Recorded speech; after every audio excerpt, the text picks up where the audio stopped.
ఒక్కటి కాదు రెండు కాదు, T20 వరల్డ్ కప్ లో వరుసగా 12 మ్యాచ్లు గెలిచి రాకెట్లా దూసుకుపోతున్న టీమిండియాకి మన సొంత గడ్డపై సౌత్ ఆఫ్రికా బ్రేకులేసింది. అది అలా ఇలా కూడా కాదు, మన రన్ రేట్ -3.8 కి వెళ్లేంతలా. ఇక దీన్ని ఇంకా కష్టతరం చేస్తూ రీసెంట్ గా జింబాబ్వేతో జరిగిన మ్యాచ్ లో వెస్టిండీస్ భారీ తేడాతో గెలిచి +5.35 రన్ రేట్ తో గ్రూప్ లో ఫస్ట్ ప్లేస్ లోకి వెళ్ళిపోయింది.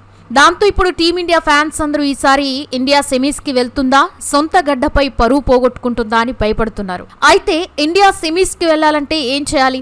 సెమీస్ కి వెళ్లడానికి రన్ రేట్ ఎంత కీలకంగా మారబోతోంది? టీమిండియా ఈ టఫ్ స్టేజ్ నుండి ఎలా బౌన్స్ బ్యాక్ అవబోతోంది? సెమీస్ కి వెళ్లడానికి ఏ టీంకి ఎంత ఛాన్స్ ఉంది అనే అన్ని విషయాల్ని ఈ వీడియోలో తెలుసుకుందాం. టీమిండియా సెమీస్ కి వెళ్లాలని ఎంతమంది కోరుకుంటున్నారో కామెంట్ చేసి వీడియో నిండి వరకు చూడండి.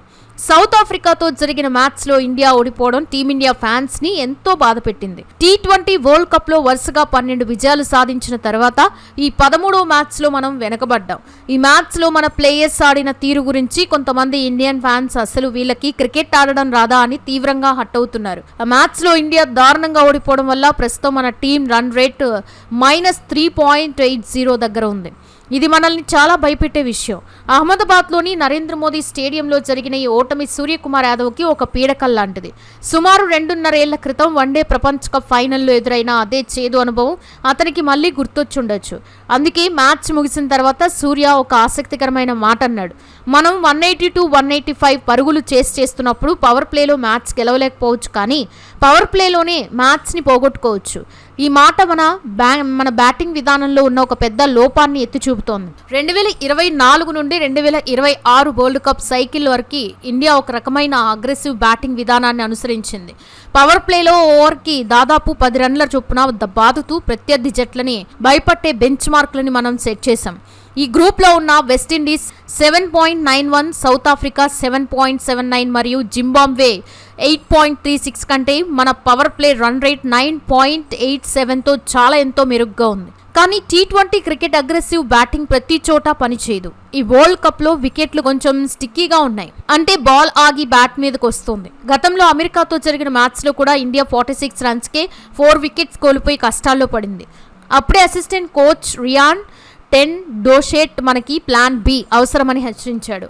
ఇక నమీబియాతో జరిగిన మ్యాచ్లో ఇషాన్ కిషన్ 24 బాల్స్లో 61 రన్స్ చేసిన హార్దిక్ పాండ్యా అన్నట్లుగా ఆ పిచ్లు బ్యాటింగ్కి అంతగా అనుకూలించలేదు. మన బ్యాటర్లు ఫ్లాట్ పిచ్లపై ఆడడానికి ఇష్టపడుతున్నారు, కానీ ఇలాంటి క్లిష్టమైన పిచ్లపై ఆడటానికి మన పద్ధతుల్ని మార్చుకోవాల్సి ఉంది. సౌత్ ఆఫ్రికాతో జరిగిన మ్యాచ్లో మన బ్యాటర్లు రెక్కలని ప్రత్యర్థి బౌలర్లు మొదటి 6 ఓవర్లలోనే కత్తిరించేశారు.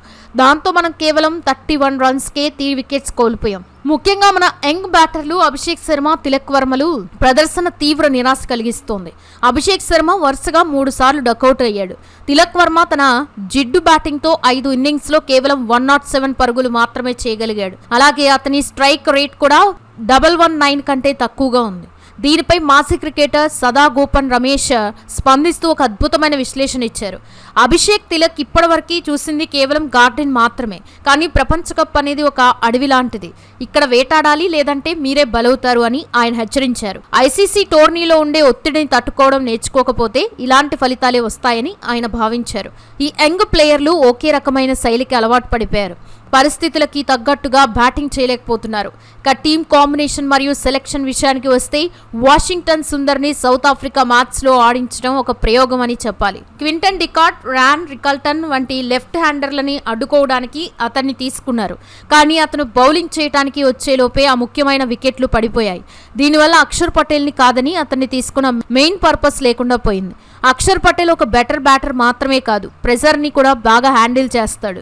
జింబాబ్వేతో జరిగిన మ్యాచ్లో అక్షర్ పటేల్ తిరిగి రావడం దాదాపు ఖాయంగా కనిపిస్తోంది. అలాగే తిలక్ వర్మ స్థానంలో సంజు శాంసన్ తుది జట్లోకి వచ్చే అవకాశాలున్నాయి. సంజు శాంసన్ మరియు అభిషేక్ శర్మ ఓపెనర్లుగా వస్తే 3వ స్థానంలో ఇషాన్ కిషన్ బరిలోకి దిగే ఛాన్స్ ఉంది. ప్రస్తుతం మన సెమీఫైనల్ దారి చాలా కష్టమైపోయింది. సెమీస్కి వెళ్ళాలంటే మనం వేరే టీమ్స్ మీద ఆధారపడాల్సిన సిచ్యువేషన్కి వచ్చేసాం.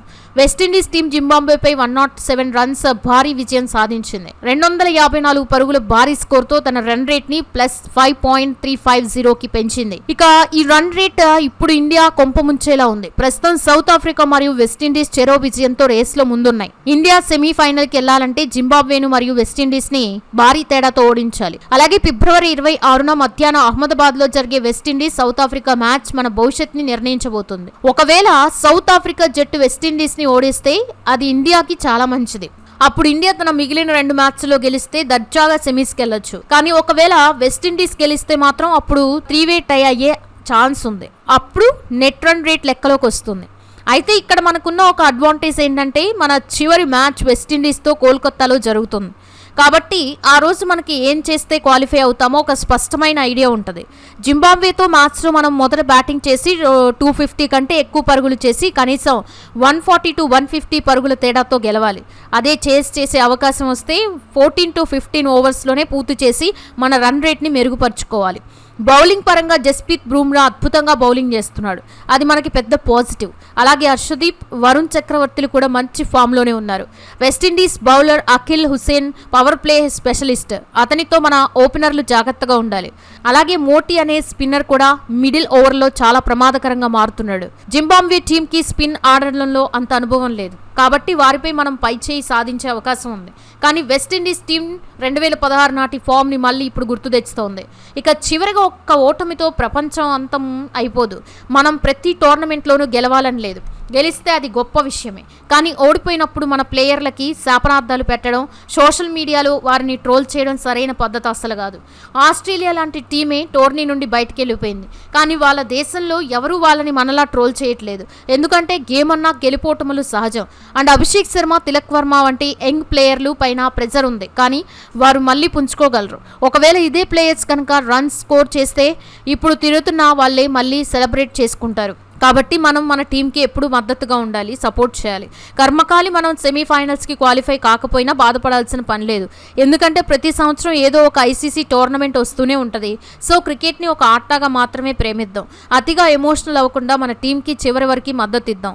ఇది ఫ్రెండ్స్, ఈ వీడియో మీకు నచ్చితే లైక్ చేయండి, షేర్ చేయండి. ఇలాంటి మరెన్నో క్రికెట్ అప్డేట్స్ కోసం మన ఛానల్ని ఫాలో అయ్యి సబ్స్క్రైబ్ చేసుకోండి. Thanks for watching.